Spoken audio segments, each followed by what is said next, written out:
Bopa-led protests.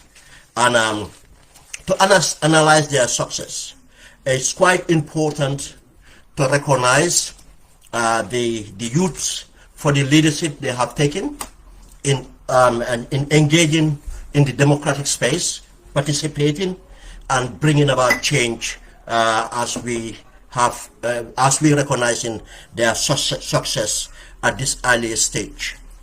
In doing so, we want to encourage them. We want to give them support. We want to be part of that ownership of something that is moving our country forward. For many years, we had called for, in different corners, that the youths need to take up responsibility. The youths need to come out to participate in what's going to really bring about a meaningful change. It's not about change, because change is certain. But what we are talking about is bringing about a meaningful change. And in order for us to achieve that meaningful change, we cannot leave that to politicians. Civil society have a role to play. For it to be effective, civil society have a role to play.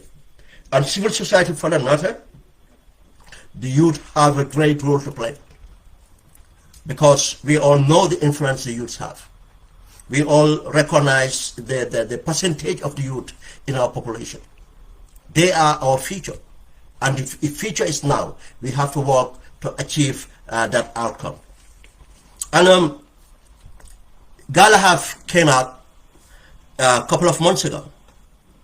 And for obvious reasons, they came out very organic due to the outrage of what was happening to our country. We can start here and go for minutes, counting from one audit report to another, one commission to another, one scandal to another. And none of those are taken seriously by the authorities, by the government.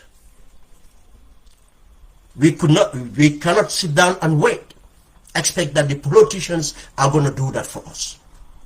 Politicians have role to play, but we have role to play, especially the youths. They came out outraged due to the looted assets. This is where the acronym, their name, came out. But they did not stand for. We have to understand the context. It's about accountability. I have heard in some quarters, oh, these people should just concentrate on. What a limitation. They should just concentrate on what they have called for already and get success on that. No.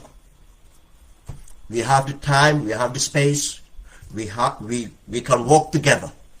That's why it's we, through the leadership they provided.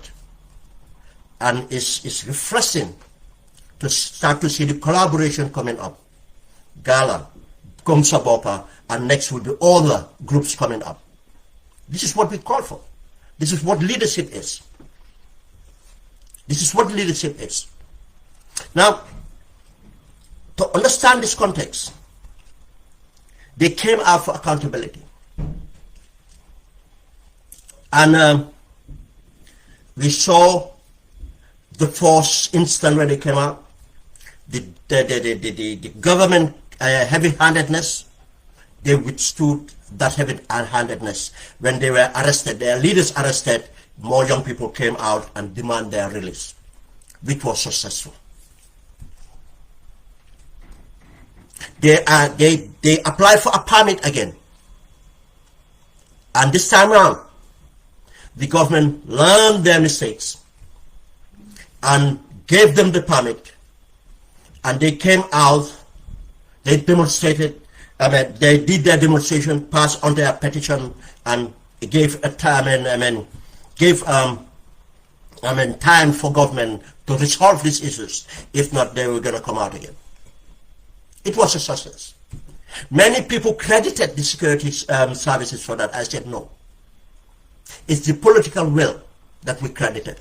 We know the security services are the same commanders, the same senior, these things. What they do is have a political leader. then it's the political will that have prevailed that day. And to take credit is that the people came out and demanded the respect, demanded their rights, and they were given their rights. There's no credit to be given to the politicians, the government, or the security sector for that matter. Because we should not sit here and say, but at least the police behave themselves. They are to behave. They are to behave. They are meant to behave. Which at least they behave themselves. At least they didn't. Why do we expect? What do we expect from the police apart from to serve us? We have to continue and to show that we have to demand. What do we expect from the government apart from serve us? Where are the people who were saying, but Adama Barrow did not commit human rights abuses, but Adama Barrow gave us? That's a lie. Adama Barrow did not give us anything. We gave Adama Barrow to become a president. We gave Gambians the peace. Gambians came out and make sure they throw out the dictator. Adama Barrow bringing back the dictatorship. We throw out Jammeh. Adama Barrow brought back Jammeh's people the dictatorship to entrench himself. Just as what Jammeh did, he wanted to entrench himself. We have seen the entrenchment of corruption. We have the entrenchment of the drug cartel in our country today. They can commit the most hideous crimes, import drugs and everything. Not a single one of them will be called for questioning. Why did you think so? Why? Because of they control that government. Because this is the evidence.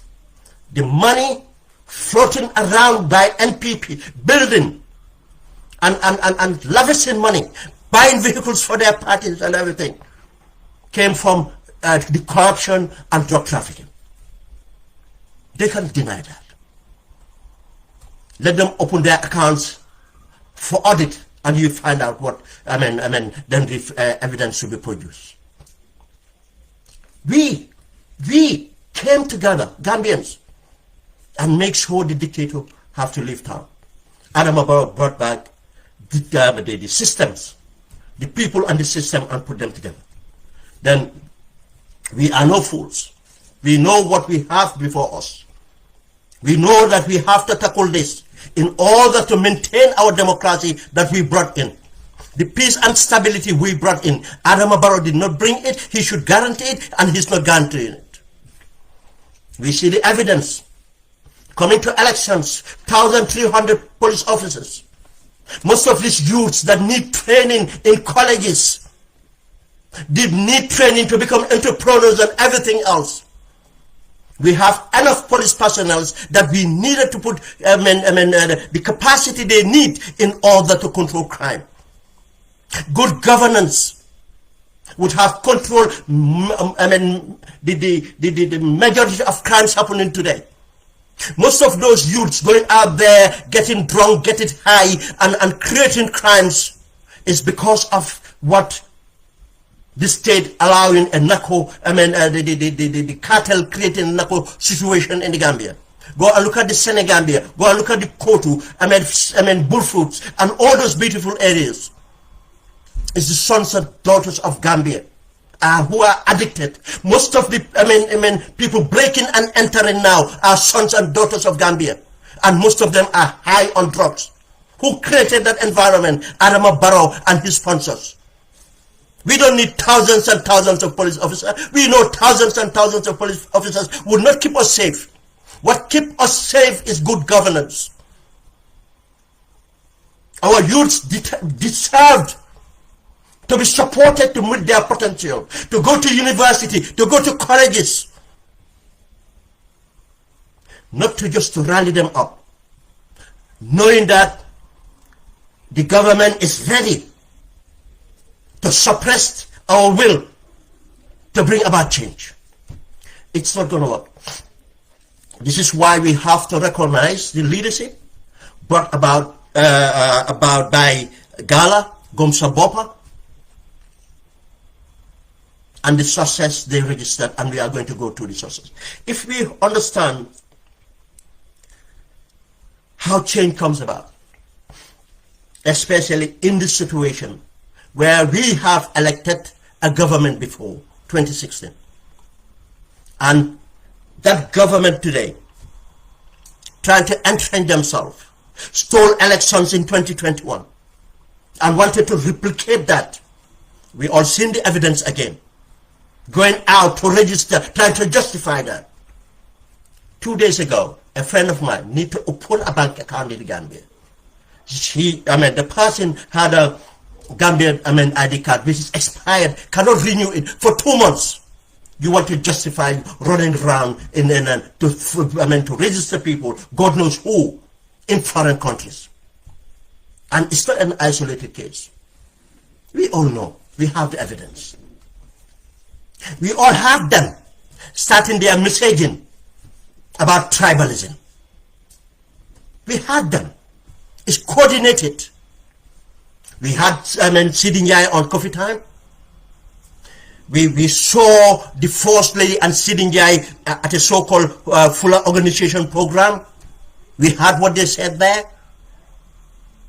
Saying, literally telling us the government is a Fuller government. Is that not provoking? Even though it's a fact. Some of us been saying it. That what Adam Barrow is doing is tribalism. It's not about competency. The vice president today is one of the most incompetent people. He is well known in the civil service to be incompetent. And Adam Barrow said it. All I need a vice president for is someone incompetent, someone lack of ambition.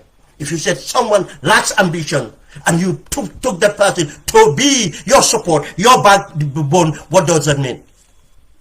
It's not me saying it. Adam Barrow said it. He's going to pick a vice president who lacks ambition. And he went and picked Mohamed Diallo.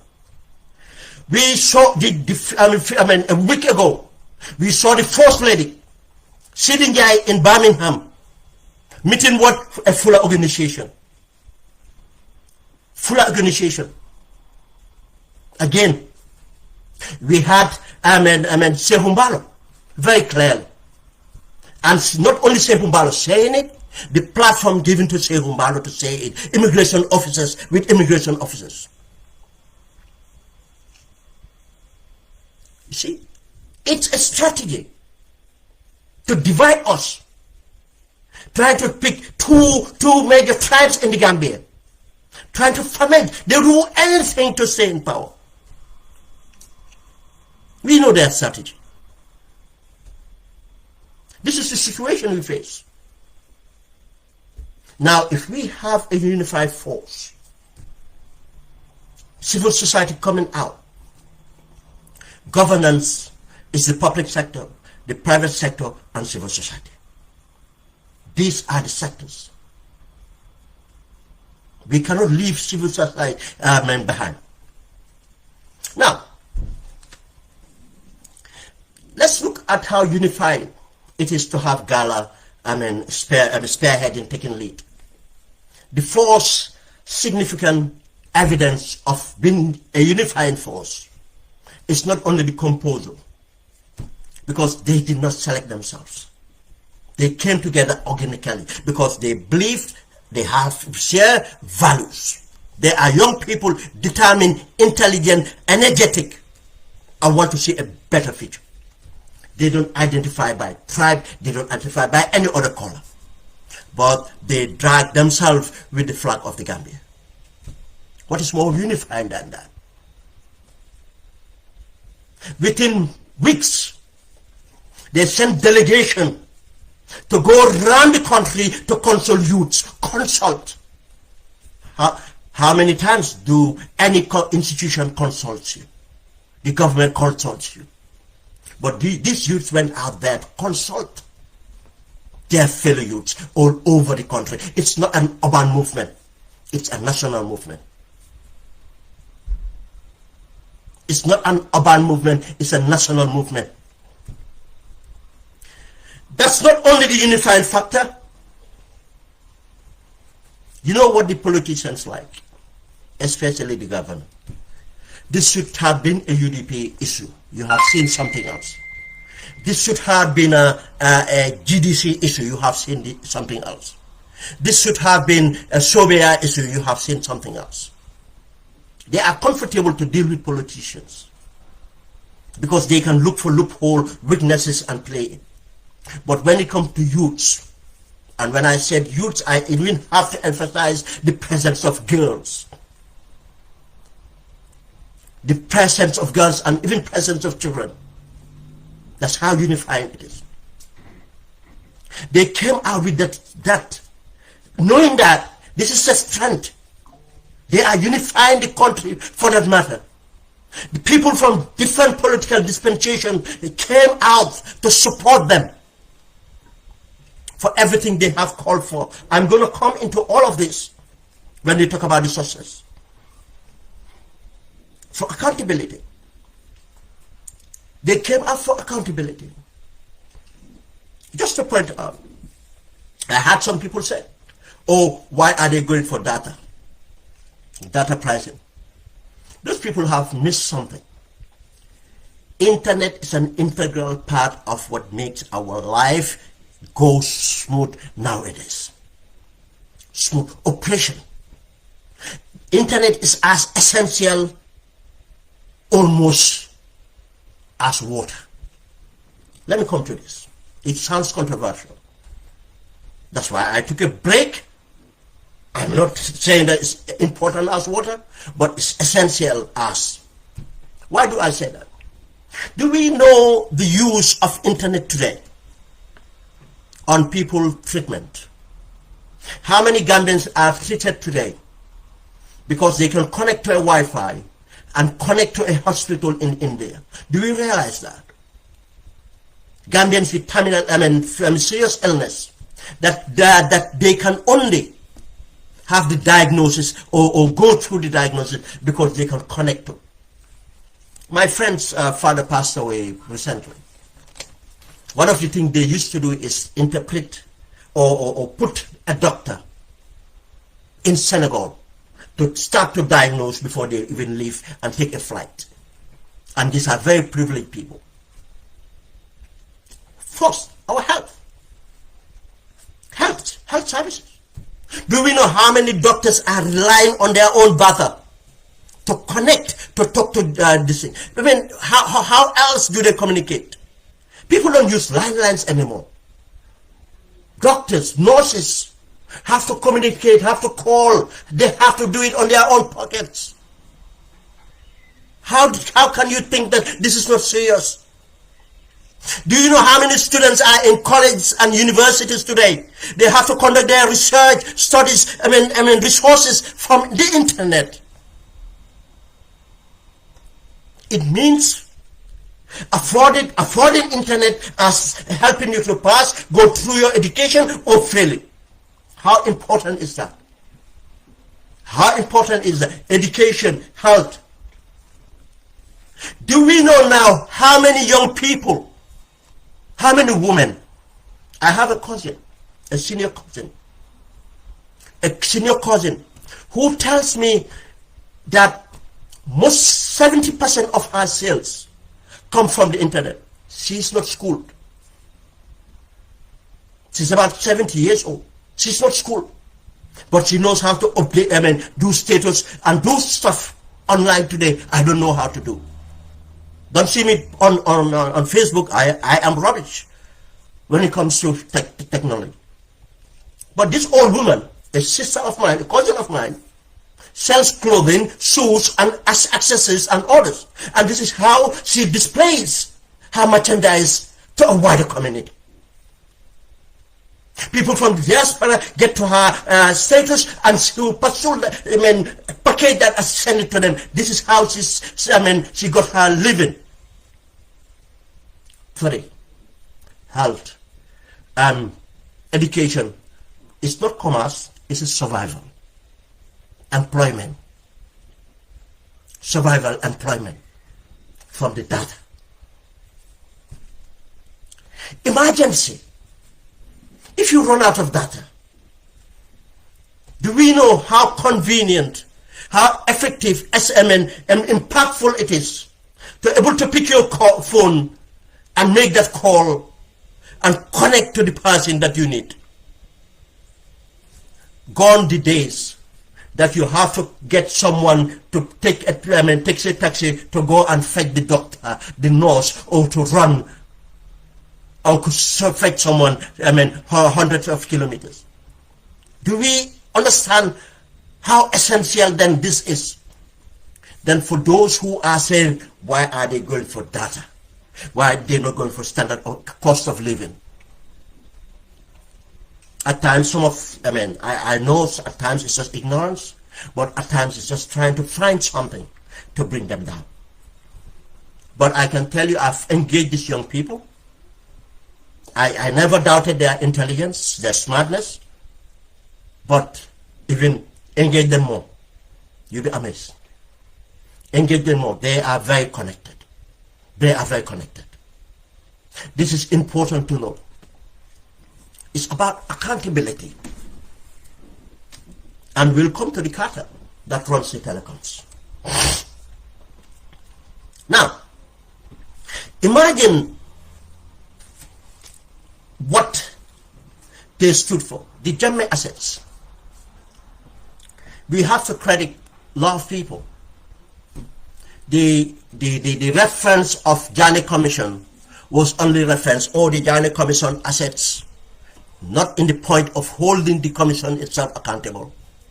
It was trying to hold the recommendation of the commission as proof or evidence to go by. Or say, oh, this guy is advanced mentioned by the Jammeh Commission working for Barrow. This guy is advanced mentioned by the Jammeh Commission doing business with government. They were not supposed to do this. These are the things we are thinking about. That's why we understand those people that say that even if we had just stayed with the recommendation of the Jammeh Commission, that was enough. But always again, it's the mindset of Gambians' limitation. If you can do better, why should you limit yourself? Why should you always lower the bar? If you keep on lowering bar, you will hit rock bottom. You go, even into ground level. We are to always lift the bar up for generations to come. We should have the culture of looking for excellence. Realistically, that's what we should be doing. The Republic did a sterling job by bringing it out, but without Gala coming out with that outrage, just as we say the catalyst from Republic coming out. If Republic did not publish what they had published, we would have just be walking away from it, just as we walked away from all the other audit reports. That would have ended this government before even before 2021 elections. We have enough reasons to end that government. I mean democratically. Now, Gala picked it up and saw outrage, took to the streets. Guess what? The president felt the hit. Now, we have a committee at the parliament looking at it. And from the committee, going through what the Jammeh Commission have done, we just realized that actually we never had a commission of inquiries. What we have was commission for looters. Commission for looters. Because those people we were actually dealing with the assets were actually the ones looting the assets. Thanks to Republic, thanks to Gala. How can you just imagine that success? Just coming out. The first instance, yes, with the brutalized, and mishandling, they had results. Barrow would have ignored because he is part of the looters. His entire people around him are part of the looters. Go and look at the names. How can people pay for 1 million to buy 7 vehicles? How can people exchanging multi-million vehicles with a Senegalese company? And you know that because it's the president that dictates that, not any other individual. not any other individual. Now,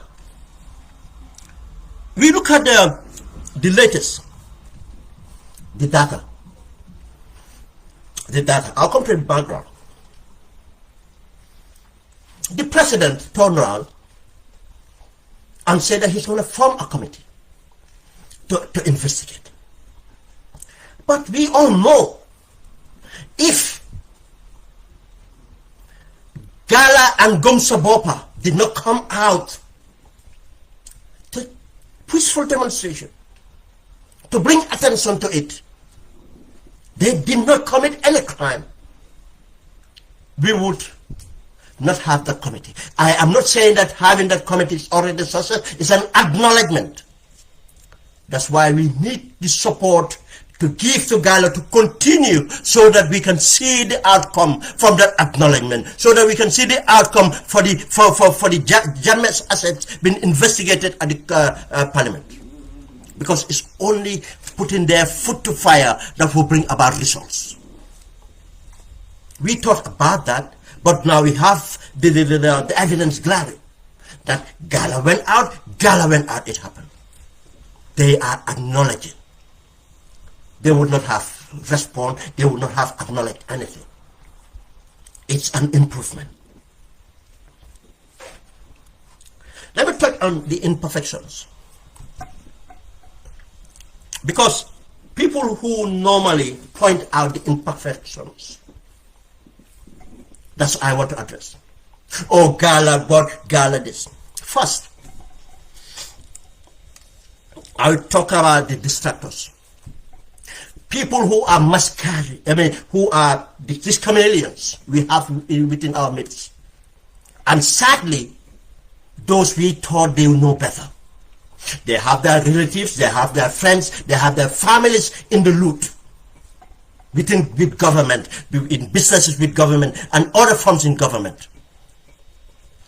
They lack the courage to come to say that they support a corrupt government. But how do they show their support to corrupt government? Whoever stands to hold that government accountable, they will find a way to label you, find a way to undermine you, your credibility, in order to make you banal, in order to make you useless, so that this government can continue. It's a shame. First they look at, but without considering their own accountability, what have you done? What have you? But they are quick to criticize. They will try to criticize the membership of Gala. And these are some people they know. Not the entire membership of Gala. Not the entire senior executive of Gala. Some people they know. They use them as scapegoats to bring down the Gala movement. They shall fail. If Gambians realize the benefit of having Gala to stay permanently, it's not against Barrow, the structure to stay permanently within our civil society sector. This is what Gambians were know of. In the fight to independence, we have Edward Francis Moore, we have the Jalo unions, we have the bread and butter demonstration, we have so many other demonstrations. They don't even teach it in our schools. We have the Balanga protests, we have different stuff. Edward Francis Small was exiled to Senegal, a journalist, a leader. We have different forms of vooz in Banjul and others. Who stood? And even foreign government recognized them. When Meta Dia, the former Prime Minister of Senegal, when he first visited the Gambia, in order to hold dialogue with the Gambian government, administration, looking into the Gambia-Senegal relationship and integration, Prime Minister Dia first requested to have a town hall meeting with the youths. Town hall meeting with the youths first, then a town hall meeting with the union. because how instrumental they are. He have to win them to get that leverage in order to sit with the leadership. This is what would improve our democracy. This is what would progress our country. For so long we have so many civil society movements, which are, some of them are doing a fantastic job in fighting for women's rights, in fighting against FGM, and so many. Empowerment of women, and so many. But most of it, if it comes to politics, what we have is activity creators for funding. Activity creators for funding. How to attract funding from Western countries. That's what they're doing, but that's why this is different. Gala did not come out. They are not still coming out asking for funding. It is for us to identify and campaign for funding to get to them, our own. That's the contribution we can give, especially some of us who cannot physically be with them. We have to share with ideas. We have to, spiritually, whatever means we have to support them, but financially to support them. It's ours. It's a progressive movement. And any other group that affiliate to Gala to take action, we are to support them. And we have seen the collaboration they have with Gomsa Bopa. Gomsa Bopa are not strangers in our midst. We knew from the inset. The coalition came together, they came out and they started to agitate. But we marginalize them and weaken them. But they are finding their energy now. And we welcome their approach in standing up. That's why we are calling up on all the similar civil society organizations to come together. Let them form a federation of these activists. We have seen the likes of the likes of Kemo Fati, the likes of Madi. They are not Gala, but they are doing the right thing. They are in there, supporting what is happening. In many ways. Not only the campaign online, the letters, but solidarity standing with them. This is what we recognize. That's the unity of proposition. But these distractors will try to point to individuals. But let them go and find the lessons. Let them look at the lessons of any kind of movement. Go and look at the civil rights movement. You think the people that led the civil rights movement were angels? You think they were angels? No. Most of them committed mistakes. Most of them had to commit crimes, but due to many circumstances. People commit crimes for different reasons.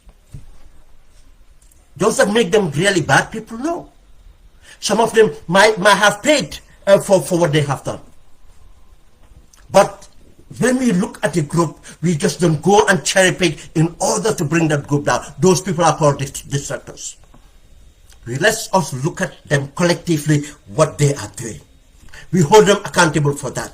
When it comes to an individual and we have problems or we have need to look at them, we will look at them. And we will have our, we hold them accountable for that. But in this time and space, what they're doing is trying to bring them down. And the orders are so dishonest. And the label they have most, they are UDP. Which is a blatant lie. A blatant lie. But they know it. You see, it doesn't make me angry. They just show who they are. Why lie about that? They have people behind them. They have to create a boogeyman. This is because they are supporting the government. This is the message the government wants to do. They don't want a unifying force. They don't want a progressive force. They want a divisive force in order for them to stay in power. Let us not listen to them. All these distractors, let us not listen to them. Let them not call individual names to try to label the group. We are not looking at individuals. We are looking at holding Gala accountable for what they do. We supporting them for what they are doing, not individuals. No individual have called up. They call up as a collective. The past crimes or mistakes those individuals have dealt with, they are to be the processed through rule of law or by moral decision somewhere else. These people are not seeking for office. They are not saying that they're going to take over State House to run our government. No, they say they're coming to join us for what we are doing. Be activists, be politicians or everything else. Be progressive Gambians to bring about change. A meaningful change for that matter. This is what they're calling for. The imperfection. There's no group that can be perfect. Go and look at the civil rights movements. You see, we don't like to talk about leaders. We can criticize Kwame Nkrumah, yes. But no. We can go and criticize Mandela for many mistakes he's done, or certain decisions he's taken. No. Do you hear the British criticize Churchill? Do you hear that? No. Was he a perfect leader? No. But he was a leader in time of need. And he delivered their interests. They would have to celebrate him. The Gala, they are leaders in time of need, and we'll celebrate them and support them for the outcome that we all will benefit from. When they deviate, we bring them back, we hold them accountable. We are not going to leave them unaccounted for. And as the people I know within, because most of the people we know are just the one we can find. We know within, I know that they would not be part of anything that would not be held accountable. And the other part is underestimating Gala. I know at times might be sibling rivalry, thinking all these young guys just came and they're doing this much. And some even might be look at it at political point of view, or thinking if it can be this, can be that. Because if you have a very political party mindset, it's difficult to appreciate other people's contribution. You always calculate, how does it go against my interest, my party? But at times it's snobbery. Snobbery. People that think or they believe they know better than others. People that think that because they have lived in the West, they have attended certain institutions, they know better. People that think they know better because they speak speak English better, or they can write better.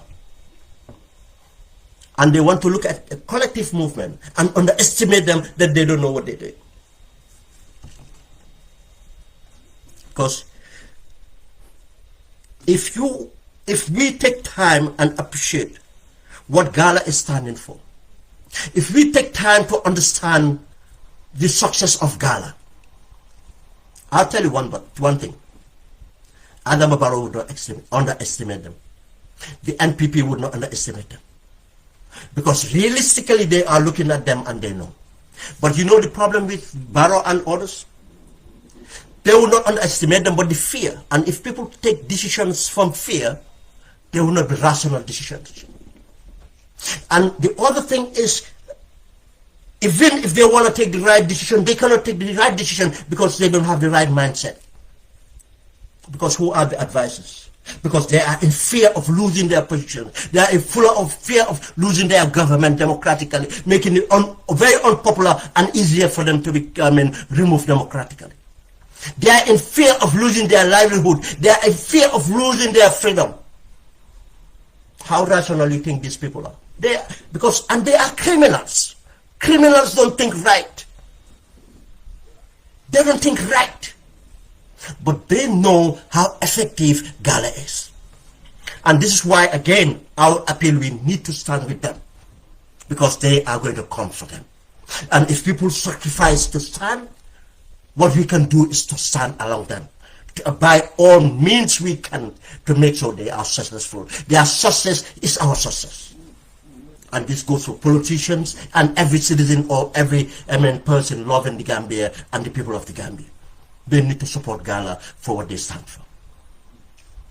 Because they are underestimated.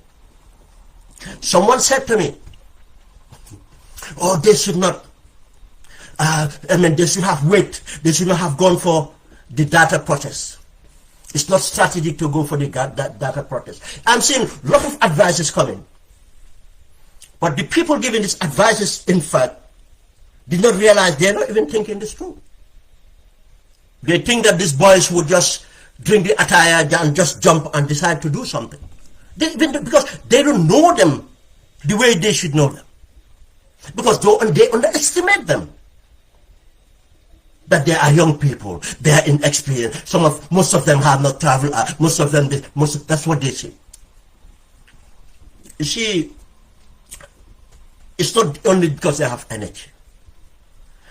You know, if something is coming from your heart, that patriotism, these people are the ones, they are feeling. Not, I don't mean feeling physically. Yeah, they are living with the realities and the challenges. But again, they are seeing it with their colleagues, families, and everywhere else. They're living in that environment. And if you are someone who is upright, someone who hates the abuse of your own people, you cannot just stop. But those don't mean that they don't think of the risk associated consequences or everything else. They do. But what overcomes that is the love they have for country and why they want to see a change. And most of them realize that if this did not change, we will destitute forever. Imagine, these are not youths that decided to abandon and take the back way. I'm not talking about against the back way, but that could have been another option. But they stayed in schools in the Gambia, colleges and universities. Some of them working now, some of them came out of university, colleges, some of them dropouts, or whatever you call it.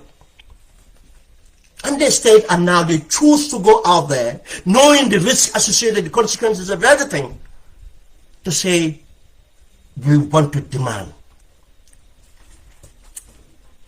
Make sure we want to see change. We want to make sure accountability and sort in this country. This is what they stand for. Why can we not recognize that? Why do we think that we will need to underestimate them? Saying, oh, you see, because they went there, now they're arrested. Arrest is part of the process.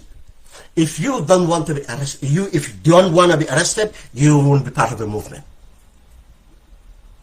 You see, these are things, these are the realities, and these people know these realities. Oh, they should have wait to have a permit, they should have wait for it. No. They have not broken the law. They are within their rights. Why have you to negotiate your rights? It's not transactional. It's guaranteed. Why do you have to negotiate that? We'll come to the rights and orders for parties.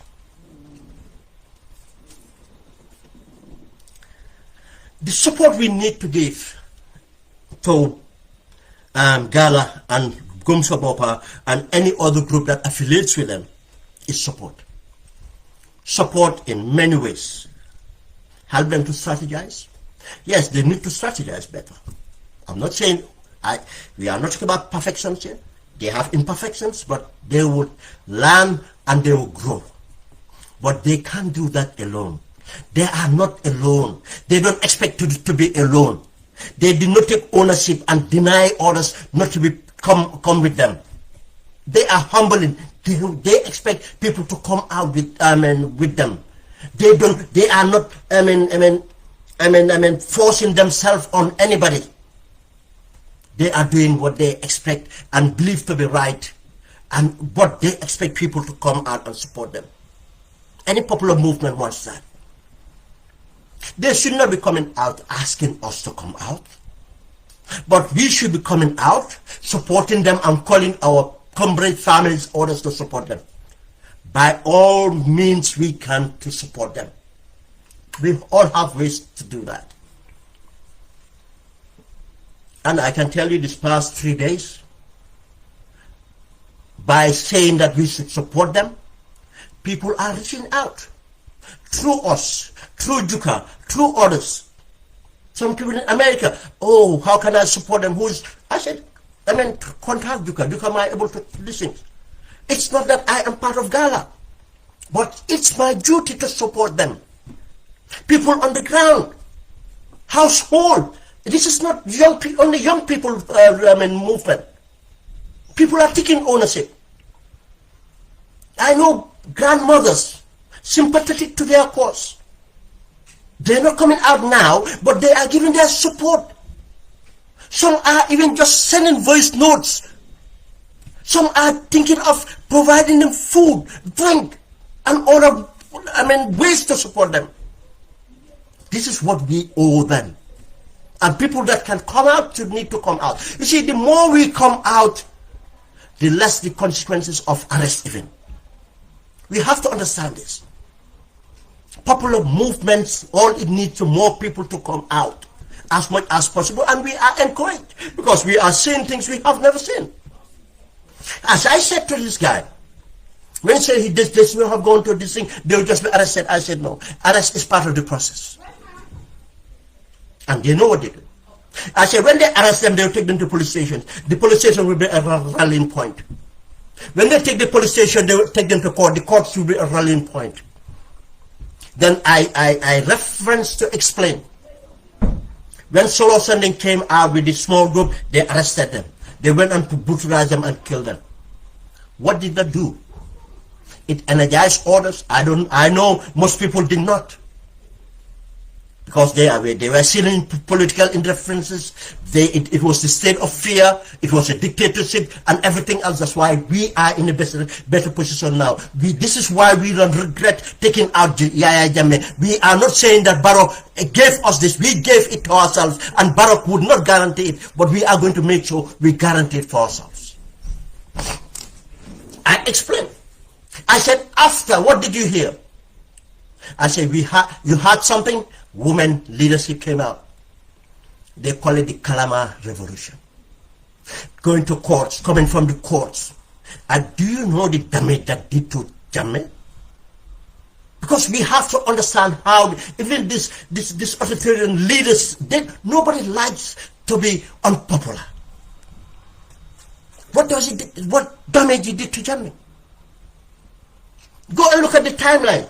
From when Solo Sending came out and what follows.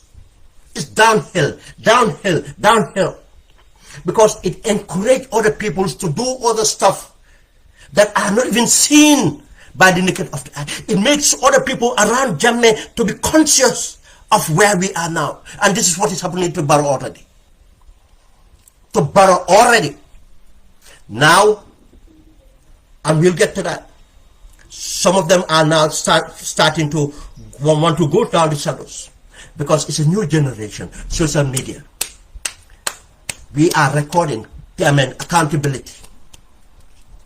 And there are many ways we can hold these people accountable. This is what I said. It's just a start, but we build on it. We use all the strategies that we know work to make sure we keep the young people safe in the streets and make sure the demands they ask for are met and make this government unpopular as much, because they cannot solve this problem because they are the problem. This is the support we need to give. Ideas and everything else. Finance, everything else. They are not looking for funding from Europeans or other countries. This is ours. We own it. And we should take care of it.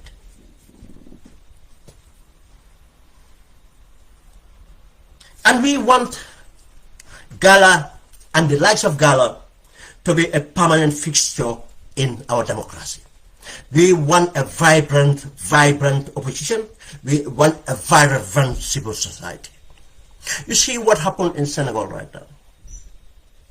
Pastef are the opposition, Pastef are in government. Because of the government of Pastef took power from the people. The people put them there. They were not put by patrons or anybody else.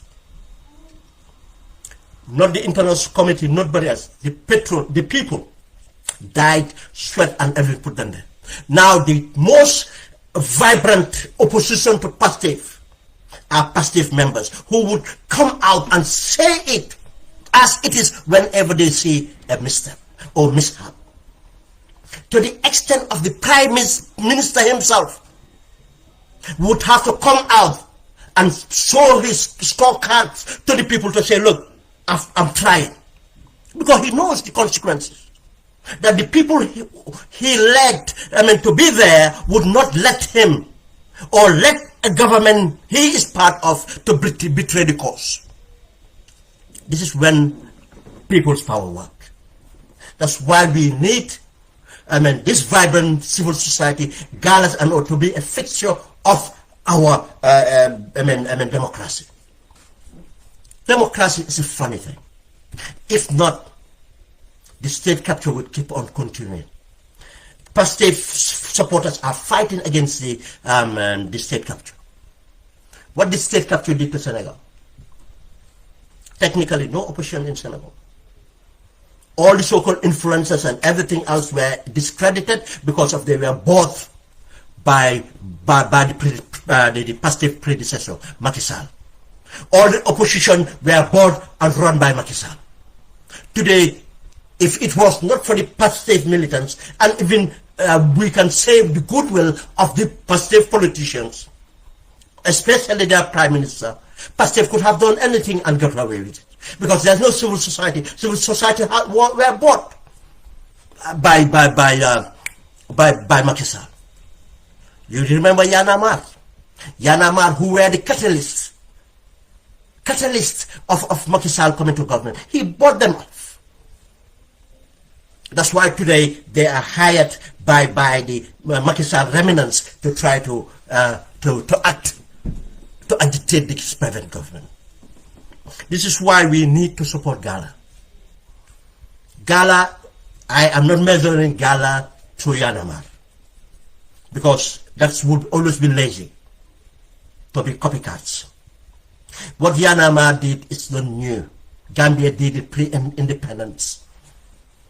What I am saying is we are looking forward to Gala to be what our founding fathers were more than what they were. Very sophisticated, rightful movement that will stay to hold accountability in society and government, regardless who comes into power.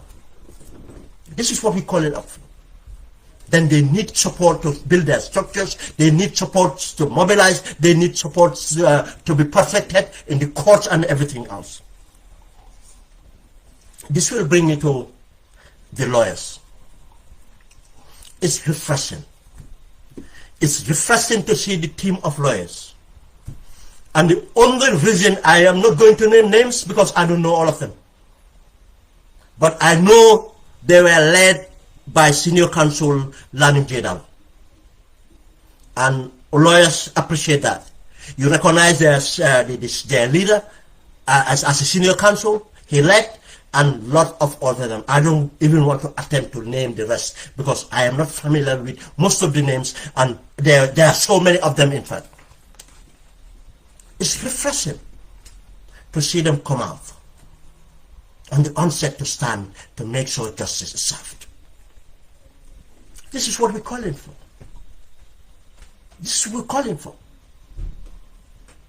If you take a profession like a lawyer, your citizenship should always come in force. Your patriotism should always come in force. And we are very happy, and we say thank you to them for standing up to doing the right thing. And all of this thing, I would say that all these anonymous supporters, they are building up, supporting one way or the other, coming through channels. There's certain things I can talk about, but if I say channels, there's a reason we refer it to channels, to give support as much they can in many ways. This will bring us to the injustice. Why do we call it injustice? Let me just lay out the background. what have these young people called out for? We know what they first called out for was accountability for the looted assets. And we saw the success or the registered success so far, and we need to follow up because they are going to have a day to make sure everything is followed up. But let's talk about the recent one. They went to, because of what have emerged, that there's a price war, competition, a liberal economy. Gambia as a liberal economy. You see, the reason the Gambian economy was doing well in the First Republic against Senegal, it was the liberalization of our markets. Senegal had a very red tape environment to protect some industries, to protect the CFA, to protect French goods and services and so forth. Gambia, we never had that. We had a very liberal economy. Yes, even in liberal economy, you have sort of a political monopolies, patrons of political parties. It happened, but when it happens, it's bad. And these are the laxes that we can look at and learn from. That these are the part of the problems of the Jawara government.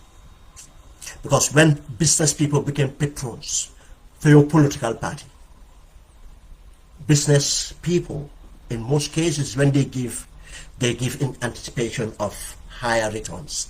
It's a transaction. It's a transaction. That's why you see business people tell you they give into certain organizations, but go to the schools they come from, go to the street they come from, go to even the compound they come from. They would not do that. Because for them, that's not a profit making. A profit making will be given to a kafo, given to a company, given to something that can use as a leverage to the political party in power, or the political party likely to go get into power. And when you get into power, it's payback time. Now, this price war ends all because we have a liberalized economy. And in a liberalized economy, we have what we call regulators. UK now is UK was recognized as the father of privatization by the Thatcher's government. After liberalization, in order to make sure the market forces work, we have to have regulators. We even have to have anti-competitive commission. I think we have one in Gambia. It's of no use. We have public utility regulating body. We call it in the UK as Ofcom. If I don't know, Ofcom did with broadcasters. I can't remember the names. I'm too consumed in Gambia now to remember some of these things. But we have a regulator, and the telecoms are regulated, part of Pura's mandate. Pura. Now, in economics, there's a there can be, even in a liberalized economy, there might be a ceiling that controls price rises. At some instances there might be a bottom a bit, and that is done based on quality control. If you have a bottom ceiling, it's about quality control, sustainability of markets or businesses, and so on and so forth. We appreciate that. Where you cannot justify some of these actions when you do comparative studies in the world. I'm not talking about Africa, in the world. Gambia is one of the most expensive, if not the most expensive. Well, what's the cause of that? Have we looked at the profit margins? You know, in the United Kingdom, when we have liberalization, privatization, regulatorship, do you know even the Chancellor, what we call the Finance Minister, went on to tax, what do you call it, windfall tax, the windfall tax. Yeah, that's another way of control, windfall tax, looking at the profits. They are not justifiable. Now, you either tax it, put a tax on it, so that they would instead of cashing in on their profit, they will use the profit to reinvest in the industry. But you don't have, operators come in and start making so much profit, and that most of the profit is repatriated. Even QCell is not entirely Mohammedia. Profits are repatriated.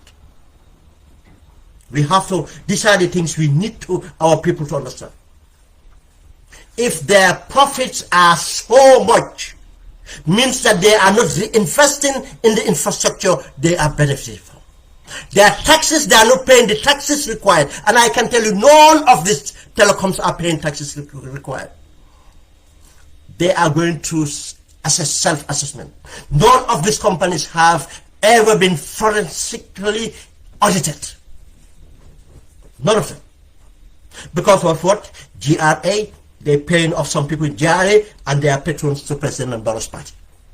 They are not paying the required tax. And they will be decorated this foolish and in fact unintelligent award given to taxpayers. They give it to the highest taxpayers. None of them are paying the required tax. They are all done on a self-assessment where backhanders are given, and because of again they are patrons to the president. None of them. GRA have not audited properly any of these companies. Now, this situation arises, and who's paying for this?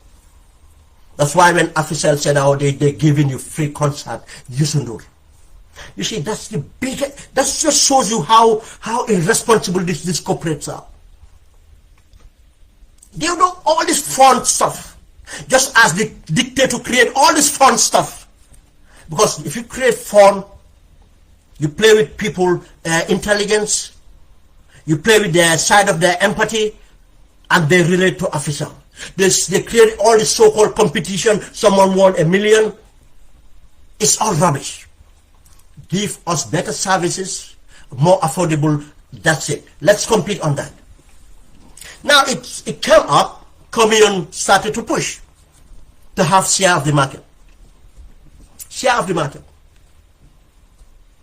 They improve. You remember? They went and improved some of their sites. How to access so that they can be easily accessed in many ways, and they brought in the price war to get rich. But the big two, we call them, they were not happy because we know Gamsel is already dead. They kill off the Gamsel. The big two are not happy. And the big two have to use the regulator to impose their cartel, their monopoly. To maintain their monopoly, they have to use the regulator. And I will tell you why the regulator is corrupt. They capture the regulator. Now, why do I say the regulator is corrupt? Just imagine this. Which country have you ever heard that they are against price drops? You know the left of this government, this country's governments, they come at times with so-called environmental policies that says that they discourage when you go to supermarkets for some products to be put in on promotion, buy one get one free. They try to justify it to say that because if it's buy one get one free, people will just get it and they will not use it, and it is going to be waste, which is a stupid idea. But again, in every society you will have people that will think this backwardly. But in this case, it's not about thinking backwardly, it's about protection. It's about protection for the big two. Now, do we remember when a baker came out? A baker turned around to say, I am not going to increase my prices because I am going to sell the same quality for less. I am going to sell at $10, not $12. The baker is saying that, look, I have empathy. I cannot sell to my customers, a price they cannot afford. And recently, bakers are saying that the demand in bread is going down. I did not say it. Bakers are saying that the amount of bread they were selling is going down. And this baker said he was going to sell for $10. Guess what? The police went with the so-called union. It's a cartel. That union is a cartel. Because if you understand, there's this competition in people who, just as the cement competition, there are people who import cement, flour, and bag it in the Gambia and selling it at a cheaper price. And there are others importing flour in bags. And the union mainly are supporting the people importing flowers in bags. That's why they want the price increase so that their profit margins can be realized. But the flour that they rebag, I don't want to call it produce in the Gambia, rebag in the Gambia can still be, of same quality product. Quality-wise, people say there's no difference. You can't tell the difference and sell at a lower price. Then that union is just a cartel. And they want to force this guy to sell at $12. It's only in the Gambia you hear these things happen. In other countries, you have anti-competition competitive commissions. And that commission, you report to the commission, and they look at what is unfair to the public consumer. If it is about quality pricing and everything else, or the dominance. In UK or Europe, we have what we call mergers. A big company might want to go and buy small companies there and say, no, we are not going to allow it. Because when you merge with these smaller companies, you are going to create a monopoly. You will be the share of the market would move to 70%. And that's not good for the consumer. They protect you. In the Gambia, instead of these things happening, no. They will use the regulator to do their bidding. Now, this is a cartel stuff. Now, why do I say criticize the regulator? It's based on fact. The regulator is controlled by Mohammed Jah solely. But again, let me not even use the word solely. But Mohammed Jah and Africell. Africell give backhander.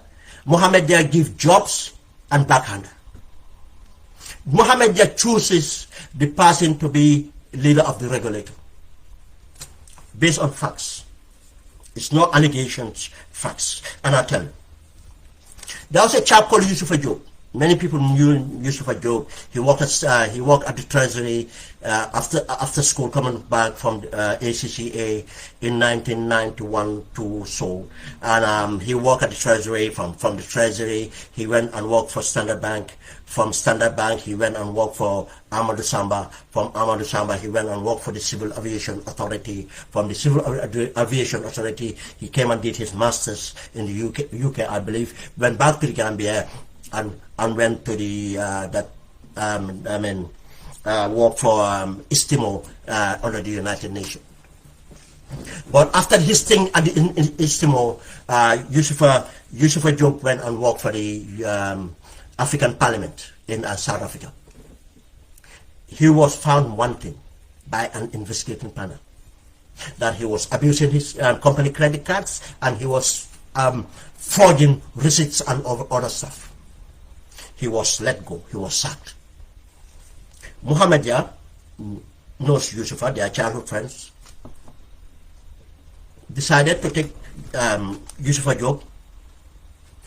If I say decided to take, I can tell you that there are ministries like the Minister of Finance, Minister of Trade, Minister of Telecoms. All these ministries are run by Mohammed Jah, and he has that power and recommend people for Adama Barrow to take. And it's the same as Pura. He gave it to Yusufa Job. Now, why did he remove Yusufa Job? I'll just say he removed Yusufa Job. He fell out with Yusufa Job to the extent of going to Yusufa Job compound and confronting Yusufa Job and insulting Yusufa Job mom and walk away. And said he will kick him out, and he kicked him out. Why? This is the issue. Alpha Bari, the famous Alpha Bari, and Badrambai. Badrambai used to run official, MD for general manager, or whatever you call them, at official, CEO. They form a company to operate and seek operating license for a telecoms business. Before Mohammed they knew about this seeking it, Yusufa Job approved the license. Now Mohammed Jab went mad. This is how that Jab controls the country. He went mad because of these people. Gambians seek for license, evaluate. Do you know many Gambians have seek for license and they deny the license? Based on Mohammed Jab don't want them to have a license. He doesn't want the competition. Now these two had a license, and he went and attacked Yusufa Job. Yusufa Job and Badrambai, they are friends. They were all, and even Alpha, they were all studying ACCA in the UK. They all knew each other, and Gambia is very small. Probably some of them might be related. But Mohammed accused Yusufa Job of taking bribe for doing that. Other people that know this story, they say, no, it's not a bribe. These people knew each other. It's a favor. Or Yusufa Job have just done the right thing. He kicked out Yusufa Job. Because Yusufa Job did not deliver for him. Then, who is in there now? Njoguba. We all know who Njoguba is. But Njoguba is related to him. He and some Njoguba was the next person taking the position. Now this is why the regulators have no credibility. This is why we call it a state capture. The institutions, the government entirety are captured. The police, the judiciary and everything are in state capture. This is what transpired. Now, we will never have, the regulator came out and bagged the cattle. Pura and Gala and Gomsa Bopa came out and went for a peaceful assembly to protest. One, they have a right. It's a constitutional right. When a law conflicts with the constitution, the law will be unlawful. Should be kicked out. The Public Order Act is a colonial, was not even in the first, was not introduced in the First Republic. They inherited those laws. These are the laws just inherited and never reformed. Because politicians are selfish. That's why we need civil society to be part of the governance, to hold them. Politicians and private sector, they always go hand in hand until you get a force that hold them accountable. There's no better government if you don't have accountability from civil sector. Look at what is happening in America right now. Look at what is happening in the United Kingdom right now. Democracy fails if citizens are not proactive, vigilant, ready to stand to fight. The little they have salvaged is because of there are people every day going out there to protest one way or the other. Imagine if there was no protest, what this government would be. Gala went out there. The Constitution, fundamental human rights. That's why even this Constitution, we criticize 1997 Constitution. Any Constitution you introduce in a democracy would have the fundamental freedoms. The fundamental freedoms, the Magna Carta, the corpus has to be there. That's the basis. Then all others would follow. Now, they have fundamental rights to freedom of assembly. They don't need a permit for that. Once they are in public, they are not trespassing. And Pura is the regulator. Pura is a public place. One. Two, they have fundamental freedoms of free speech. No, you cannot stop them from speaking. No. What law have they broken? None. Now, if you want to bring the Public Order Act for permits, it's wrong. Because this act doesn't need a permit. But let's come to the permit itself. A permit is not requesting for the police to authorize you for your rights. No. Permit is a process for the police to be able to serve you, to guarantee your freedoms, to practice your rights. It's about notifying the police that because of you are going to have a big procession, whatever it is, you want the police to be alerted so that they can help to police it. But the police, your rights are guaranteed. You don't seek authority from anybody in a government. No, none. Nahi. Then anybody going out there, the permit, they are either ignorant or they are hypocrites. Because if they are not ignorant, they'll know that the fundamental freedoms, nobody gives you that. It's guaranteed in the Constitution.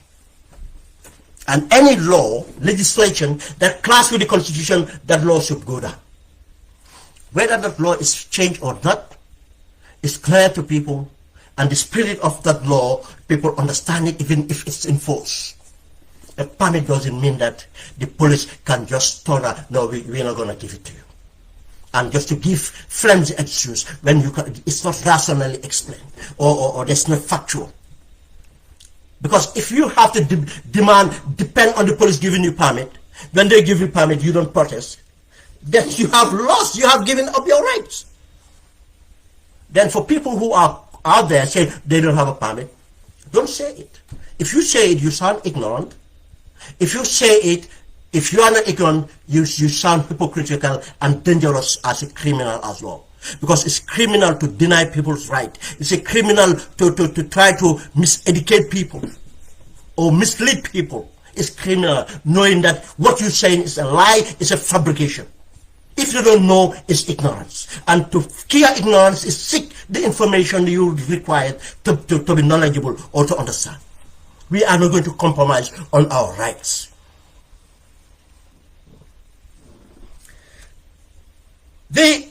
What happened at the demonstrations? We saw them. And this is very important for us to know. We saw the group. It was not even a big group. Because last minute said, oh, we're just going to do this. They went out there, and we saw the elders, Mari and the older young men. I know Mari would love to hear you being called a young man. And they were there with their experience, and support. And even they were marshalling, make sure everything's going on. But before they reached there, we saw tons of police, tons. Is it right to say the word tons?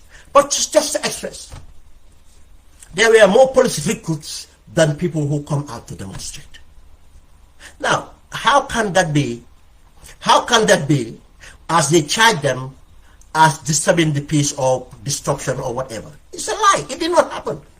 You don't just, because you have a law, you just have to apply it. That law has to apply based on the activity or the event that has happened, the occurrence. It did not occur. You cannot charge them for that.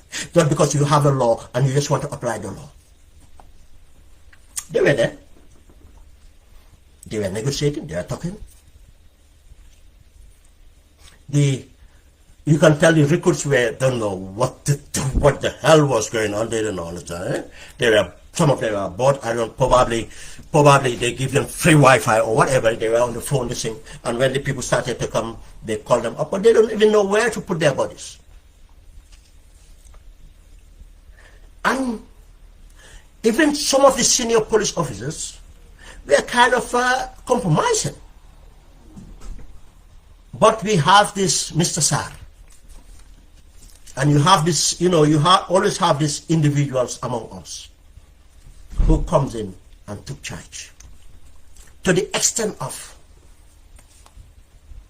going in front of the public humiliating an NGO, saying, if you don't do this, I'll take your men, I will bring my men. Who are his men? These are the PIU. The rare gears and everything. Why did they not bring them first? I'll bring my men. Because that guy was kind of reluctant or something. And this reluctance is understandable. Many police officers have empathy towards these people, what they demonstrated. That's why the strategies we need to develop with Gala and others is how to understand the empathy coming from police officers. They are hurting as we are hurting. They are among us. How do we pacify them? These are the strategies we have to. We don't need to agitate at times. We have way to pacify them. They don't want to. Some of them don't want to, or most of them don't want to. But you have the people like that, because that's how they thrive, that's how they get promotion. It's not their knowledge or efficiency, no, that's who they are. And I don't want to call the name of police officers that passed, but we know the kind. But where are they going to end up? Where are they going to end up? Because as I said, there are many accountability measures now with social media and others. And these are tools we are going to develop. Any police officer, senior police officer or not, have to be taken. Their pictures, images, behavior, videos, everything will be taken and recorded. And this will report it to any institution that matters. We are going to, accountability is by record. We are going to record with the Human Rights Council, whether they do commission, do something or not, report to the police complaints, report to every institution. But do you know what again?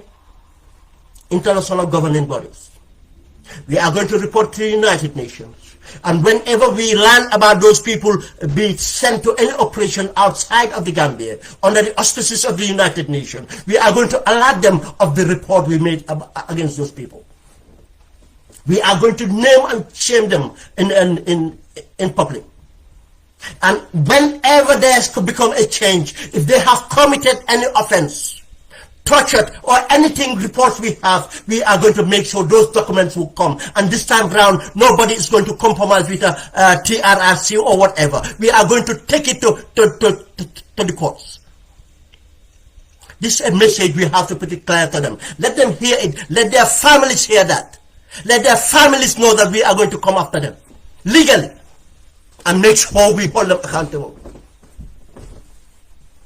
They will not be fit. This time around, we are not going to wait or compromise on security sector reform or any other reforms. Any government that comes in place, we are going to hold them accountable. This is why it's important to make sure we support Gala to make it a permanent fixture. Not only Gala, organizations like Gala, to be civil society, to be a permanent fixture in our democracy. We are not going to leave politicians to decide our destiny when we know most of them will be selfish if they are not held accountable. We saw that. This happened. Reluctance and error. But next what we see is an arrest for not committing a crime. They haven't committed a crime. They arrested them, they took them to police station. Some of them were mishandled. And all this needs to be documented. And part of the strategy we're going to advise Gala and any other this thing is always divide yourself in different tasks. Divide yourself in different tasks. Some would be only there to surveillance. Make sure they record what happens, document it, and it will be kept. And then after the protest, we can use it. Others will be there to do other stuff. Others there will be control, and the others will be supervising, even to know when to draw back and others to avoid. They have to organize to know the leadership to present. We don't need the entire leadership to be in one place. The leadership can be in different places. And when they are needed, they can be there. We can have reserve leadership. We can have all sorts of leadership. So that when some are arrested, others will be there to make sure they are released. We are going to prepare and come better. And it's important I'll come to that. We witnessed the amount of recruits, and we said this. The reason they recruited over 1,000, it's just to suppress the people. Because Barrow knows, the government knows that they are unpopular. because they have failed everything. Tell me one sector that have improved in the Gambia. Tell me one project that have improved in the Gambia. Tell me one project that the Barrow government took up when Barrow and the NPP are not the major beneficiary. Let me give you an example of the roads. We all saw the roads flooding. We all saw the quality of roads and everything else. And these are even roads sponsored by the OIC. But look at the rural roads as well. Look at the quality and everything. The kickbacks, that's why they did it. Look at the programs. The Africa 50 Bridge deal. The ports deal. Do you know that ports deal? There's an ongoing dividend payment to key members of the NPP, Barrow ministers, Silla, the managing director of ports, Sidinjai and others. They are paid dividend quarterly as kickback. And some of them are given properties in cities in Turkey. And I know we are applauding the new ferries coming for the Turkish. Yes, it will give better services. But what we have to remember is, Barrow government are privatizing the ferry service, by the back door. Remember that this company, in fact, were meant to take over the ferry services. When IMF, World Bank, and other international bodies looked at the contract and threw it out, now they are doing it the back way. How are they doing it the back way? The Gambia ferries is deliberately run to the ground. It's not sustainable. It's run to the ground. Now, what do you think Gambians, if Gambians, you put a better service, safe, I'm not taking even the frequency, of efficiency of travel, but the safe and everything else. You put that by the graveyards. Most traffic are coming from the Congo. You think they're going to pass the Turkish, even if the Turkish are charging a little bit more? You think they're going to drive past to go to Afdai, to jump on a ferry? That is not safe. You think that? Now, if 50% of the customers are now diverting to the Turkish, and it might be even more than 50%, how long would it take for the revenue to dry up, maintaining those old ferries? Is it not a failure of the Barrow government that for 8 years they have not introduced one new ferry? Don't tell me the ferry they commissioned when they come to power. That was commissioned in the time of Jammeh. How can a company, a country that has sovereign guarantee status, that can guarantee to get 4-5 ferries, a Gambia government can go and get guarantee for 5 brand spanking new ferries that will be run efficiently and make sure it's sustainable? But they don't have programs. Do you hear the NDP anymore? National Development Program? No. Do you hear any program? No. Even the budget speech, they don't tell you how they're going to develop our country. This is how poor, incompetent this country, this government is. Now these Turks are going to do better. And we are not going to blame them. They are a business, and they are not only a business, they are a sovereign entity. Be clear.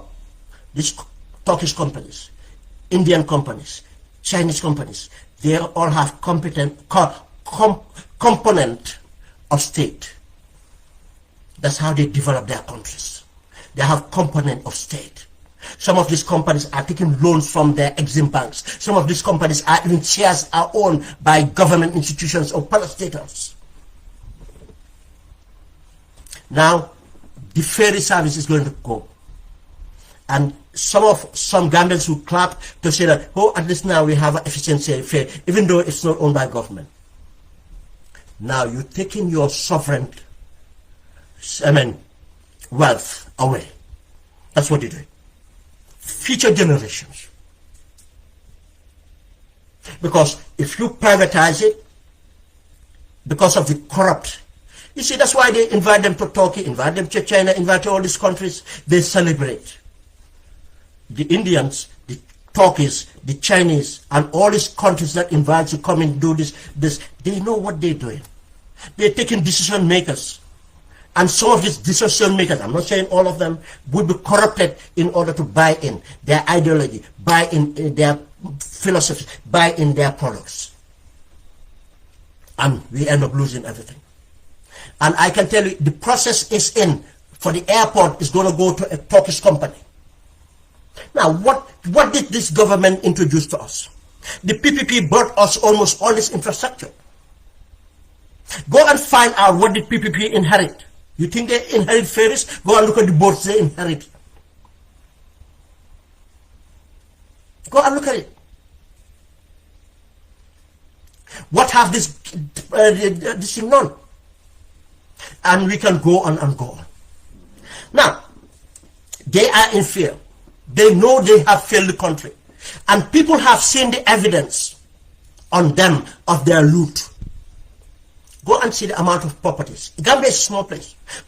Amount of properties these people are building. Not one, not two. And these are the ones we know. And the ones they have outside the country. Someone like Sidinjai now owns a property in America.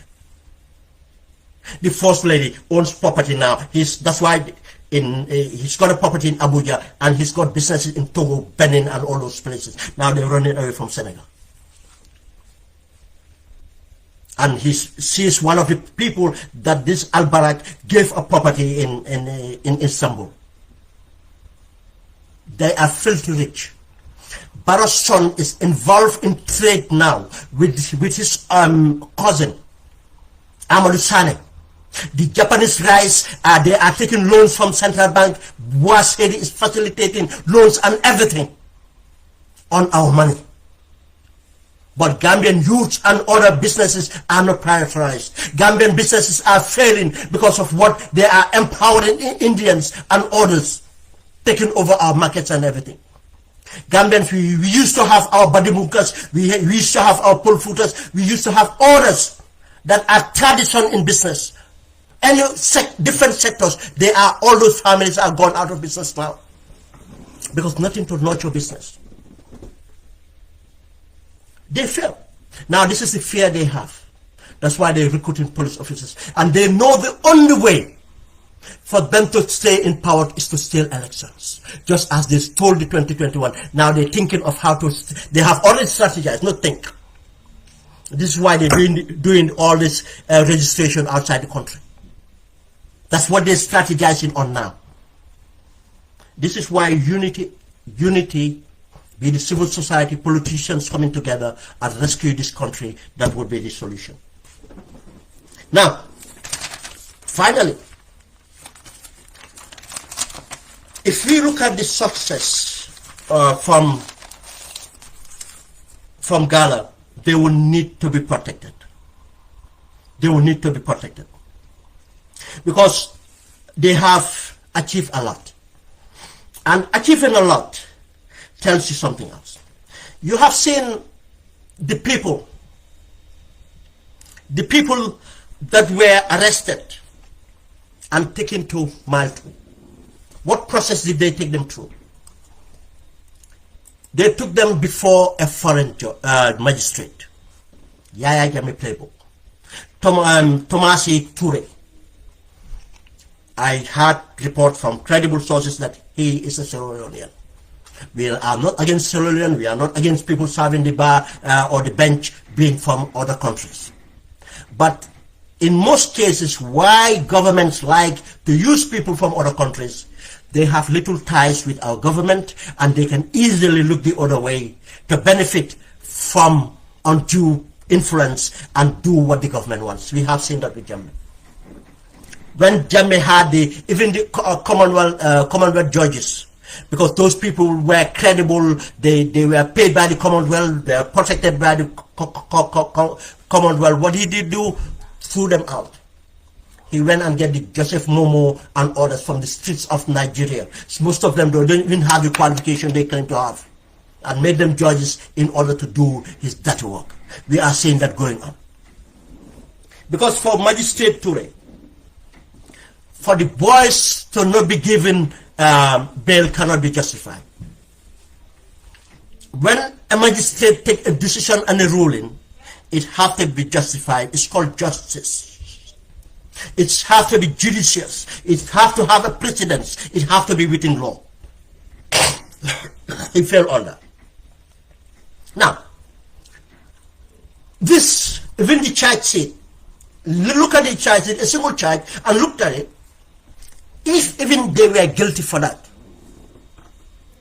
what is the recommendations for guidelines, sentence guidelines? Look at the sentence guidelines.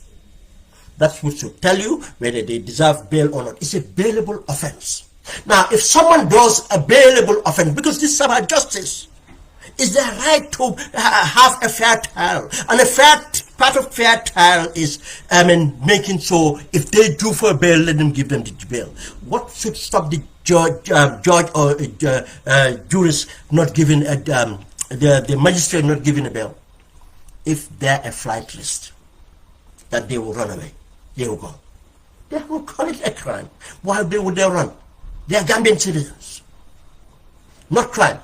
And if that is the case, what recommendations do you do? Can you put a condition that would safeguard that?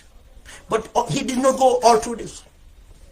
He just chose to put it a week away because of that, what he was dictated. I wasn't there, but by reason and logic, this is something dictated to him to do in order to punish the boys or teach them a lesson.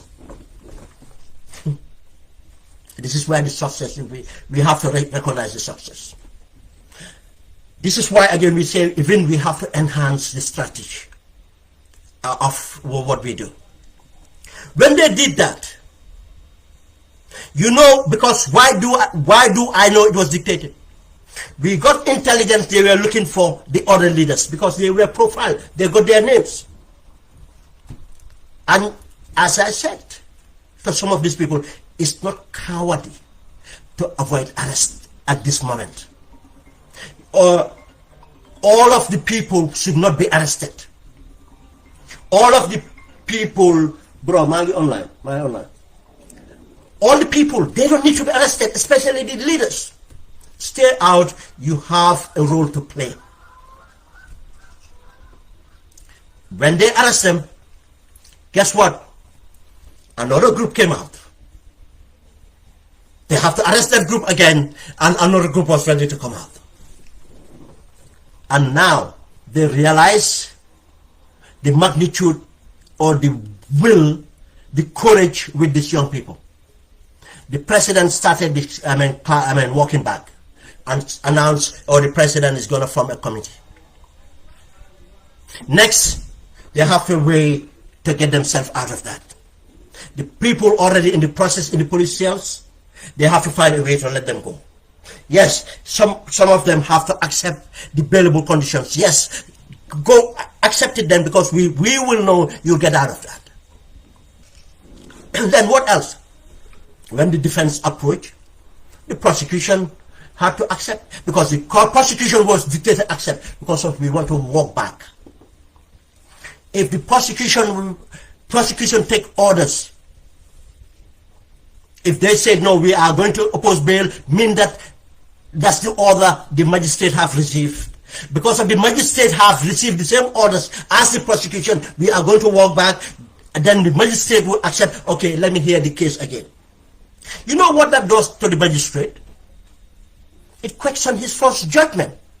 Why did you first take this judgment then, if you are going to come back in 2 days and change your judgment? Because of the pressure. And the pressure was not only coming from the boys on the ground. We have seen the social media attacks going. We have seen lawyers coming out, politicians coming out, condemnation, and put other people registering to international. This is what we need. That's why I say it's a fight we fought before, and it's easier now to do than Jajameta. We just have to be more strategic in doing it. This is what moved the bill for these people to be bailed. There are detainees with health conditions. And people, if they had health conditions. People's rights are non-negotiable. At least have empathy first. Someone not well Disregard every other thought you have. Keep to that empathy, or sorry that he's not well. But if you start, oh sorry he's not well, but that shows where you stand. That shows where you stand. You support this corrupt, incompetent government because you benefit or your family benefit. There's no one who supports this government because of this government is right. No, they know that government is not right. The only people that support the government and are not doing it because of benefits are the people who are less aware. Let me use the word less aware. Because of the manipulation they put on them on tribes and political posturing. That's why they will support it. There's no human being that will support something that is not for your betterment. It's due, that will be due to ignorance. But these people know, but because of what they benefit from the government. In many ways. Some of them because of their family members are, or they are, or their business interests and other interests. Or some of them are even getting benefit from their friends who are in office. Yeah. We know the Dr. Sise supporters who are benefiting. We know them. We know them. And they are not working in government. But they have businesses, or they have friends who have businesses. We know. It's a small Gambia.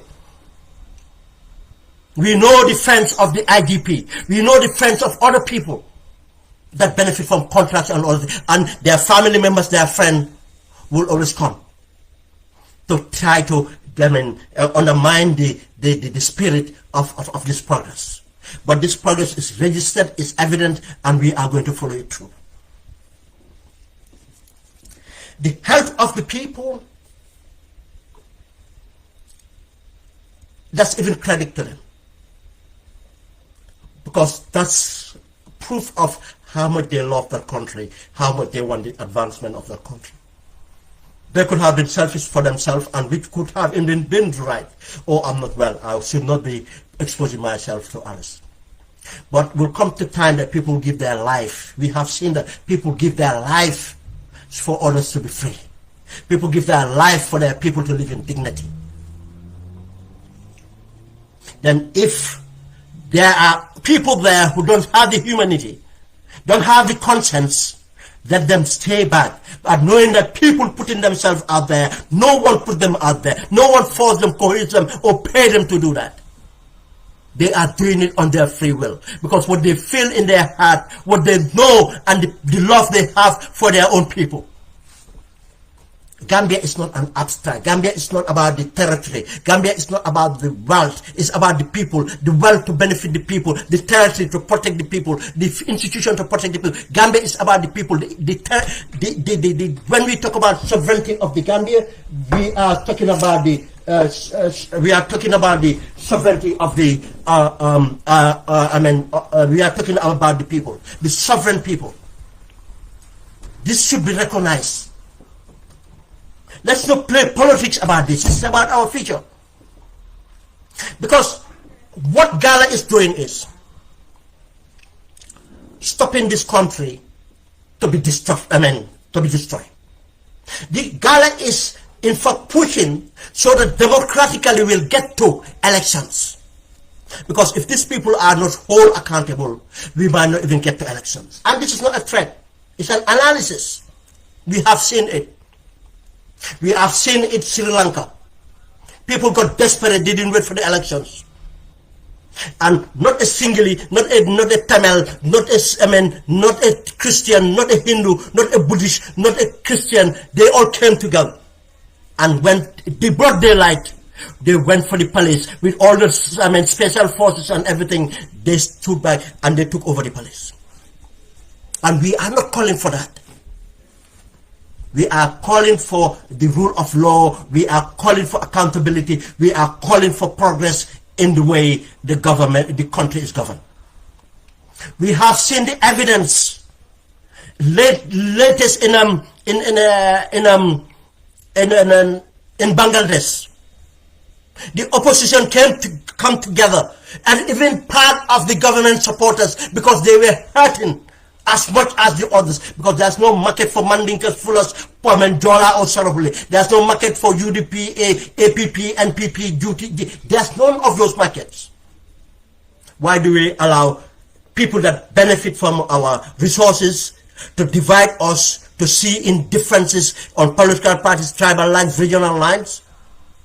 It will come a time we will wake up and we will all come together. And we don't want a government to be changed destructively. We want an orderly change of government, democratic change of government, so that we can determine our future. We are witnessing now what is happening in Mali. We don't want those outcomes. We don't celebrate those outcomes. We can do that and bring about change democratically. And this is what Gala is supporting.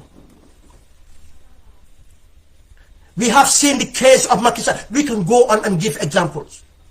We have seen Blaise Compaoré, military leaders and everything, who drove them out. The people drove them out. It was not an organized coup or anything. And Barrow realized this. Now, finally, we have to make, and this is again an analysis. It's not a threat. I'm not stupid to come online to make threats. It's not that I'm afraid the consequences I will try in the Gambia. No. But it's not a smart thing for anybody to make. Especially threats that is not on you that you are going to inflict. Then add this. But these are analysis to explain what could happen. And what are these? Be the judiciary, be the police, be the law enforcement officers, be the politicians. They have to understand the consequences of heavy-handedness. What do I mean by heavy-handedness?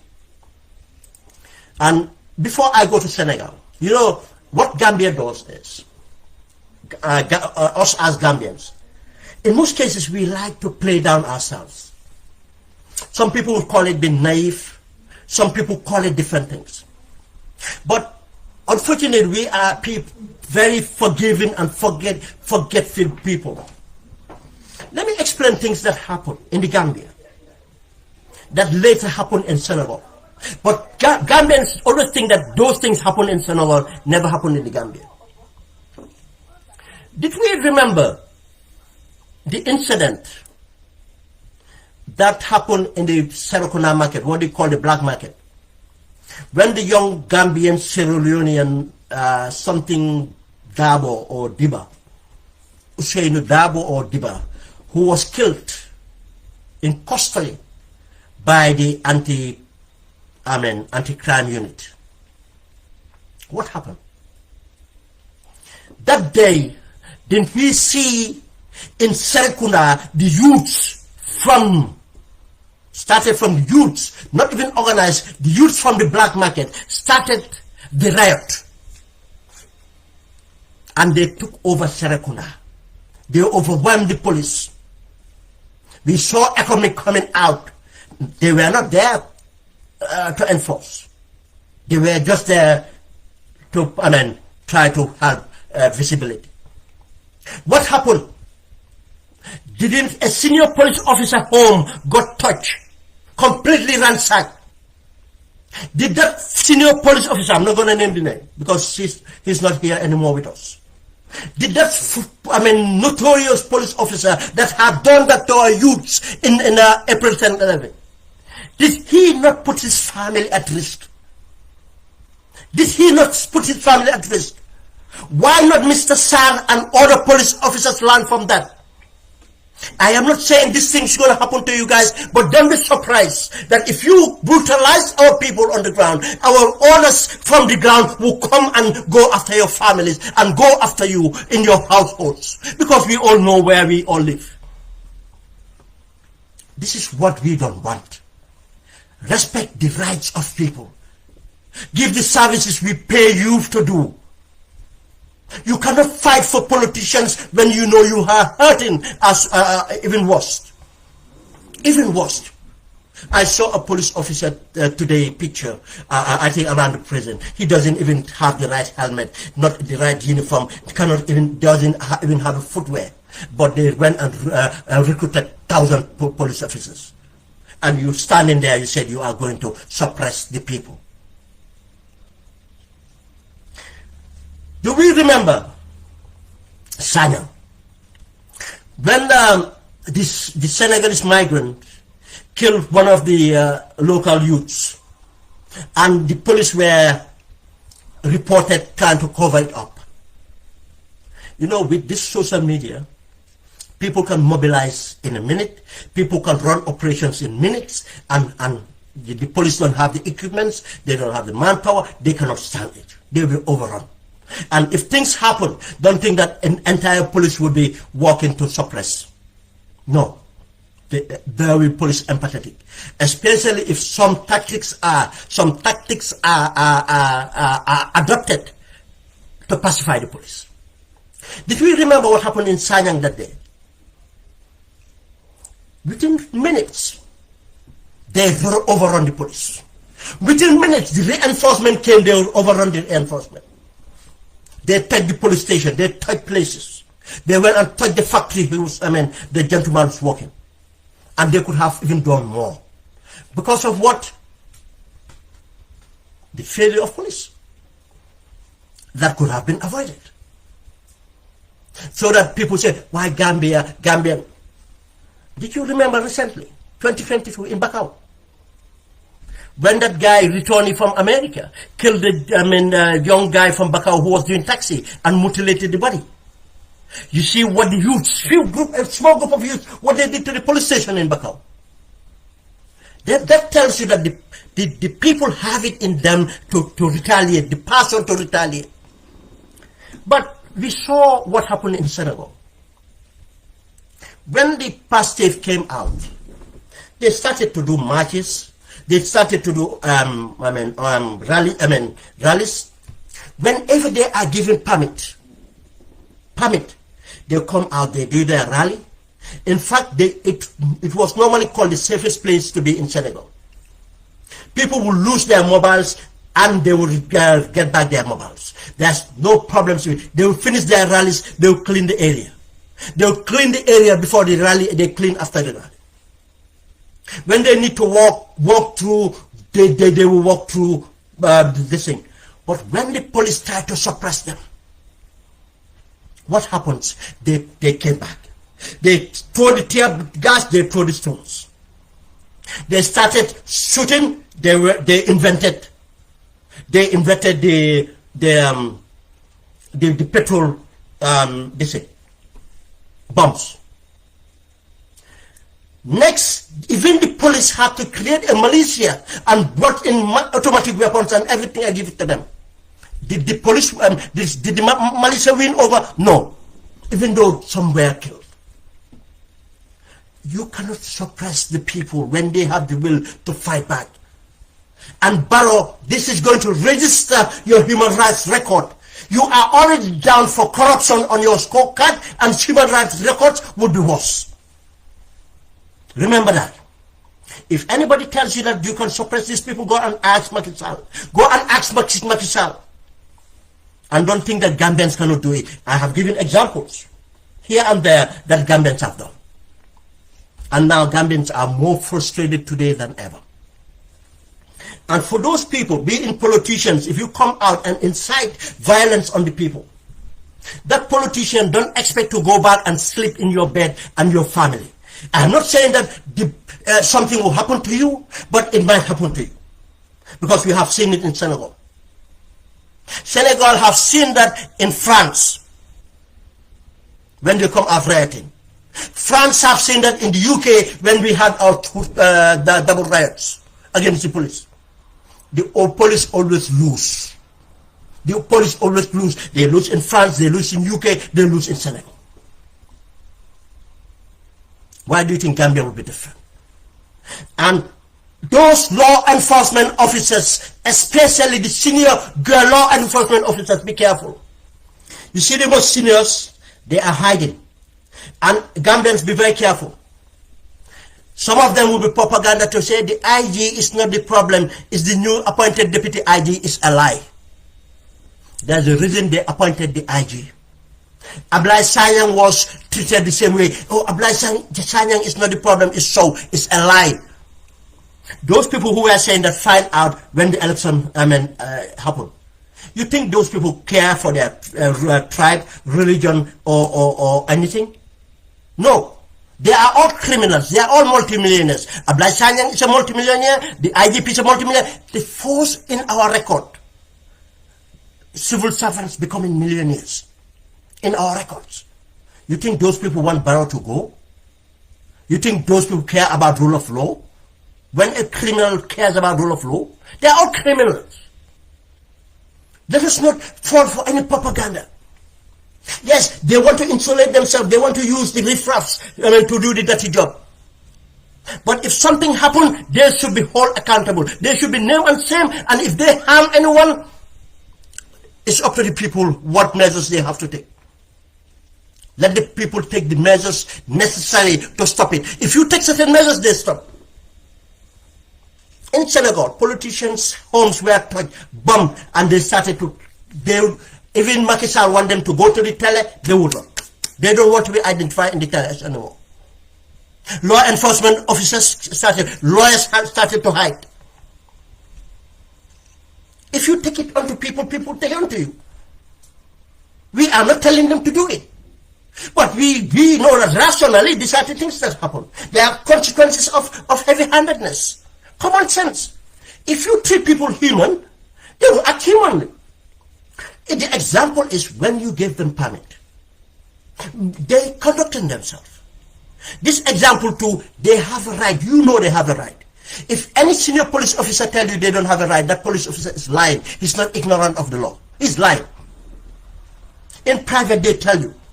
And don't allow any senior police officer to come in private to tell you, no, our seniors, they are lying. They are lying. They know they are themselves, they are part of it. We all know each other. They want to secure their promotion. They want to secure their peacekeeping missions and orders. And next minute, after change of government, they come, you see, I was never part of this person. You are witness to it. We will hold you responsible. Thank you very much, guys. It's a long one. We never want it to be that long. But as I said, I don't have the energy to summarize this. But people that came last can listen to it. But this is matter of action. It's not something we just talk about. We are talking about it, engaging, resource mobilization, ideas, and everything else. But to say this ours, it's Gambians. And what order to say is this is leadership taken by youths, be it Gala and Gomsa Bopa. And it is refreshing to see that unified face of protest. And we are calling on other movements to do the same, to come together, to do things. It's more effective and more secure, more safe. Safety in numbers. We are calling more people to come out. And I can tell you, for the ladies, young ladies, I am impressed.